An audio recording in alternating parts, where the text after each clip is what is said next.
Ладно, еще как бы не столь опасное заболевание, но вот бруцеллез очень опасное заболевание. И чаще всего предприятия, которые либо частное лицо, у которого у животных обнаружен бруцеллез, он их уничтожает. Да, это очень большие экономические потери. На семинаре в Минсельхозе обсуждаются проблемы, связанные с содержанием домашних животных, включая крупный и мелкий рогатый скот, а также различных видов птиц. Участники говорят об основных причинах возникновения заболеваний, а также методах их лечения и профилактики. Вот, чтобы коротко и ясно было для обычных, скажем, людей, которые держат там 10 голов. После примерка на мясо, мясо когда можно употребить, сколько дней надо выждать после примерка? Начнем с самого простого ответа. После укола эпримека 8 суток. 8 суток. После этого мясо можно употреблять.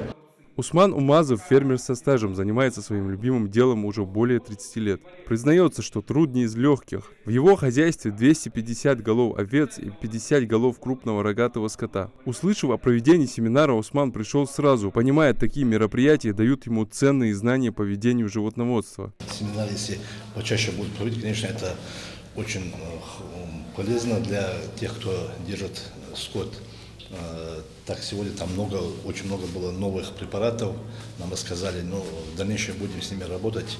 Различные заболевания у домашних животных встречаются часто. Самые распространенные из них – лейкоз и бруцеллез. Для предотвращения таких трудностей в фермерском деле компания Апицена постепенно расширяет свой ассортимент новыми лекарствами и проводит такие обучающие семинары. Помощи фермерам, помощи сельскохозяйственным предприятиям, чтобы они могли те или иные проблемы современные побороть.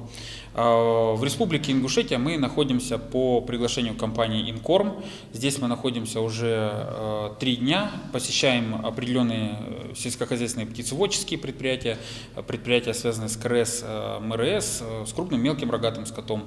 Помогаем им в решении тех или иных проблем. Компания уже 6-й год сотрудничает с ингушскими фермерами. Это помогает совместному решению разных проблем, возникающих со здоровьем у животных. В результате санкций из страны ушли многие импортные компании, однако это никак не повлияло на развитие ветеринарной фармации. Инициатором семинара является компания Инкорм при поддержке Министерства сельского хозяйства. Мы видим, что наши компании, российские компании, более активно развиваются, есть очень много новинок, и цель была, чтобы ознакомить наше население с новинками, как правильно лечить животных.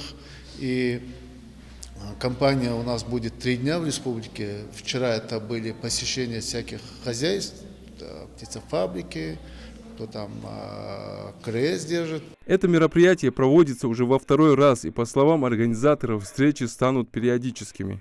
Абдулмажид Халухоев, Асхаб Белакиев, Новости 24.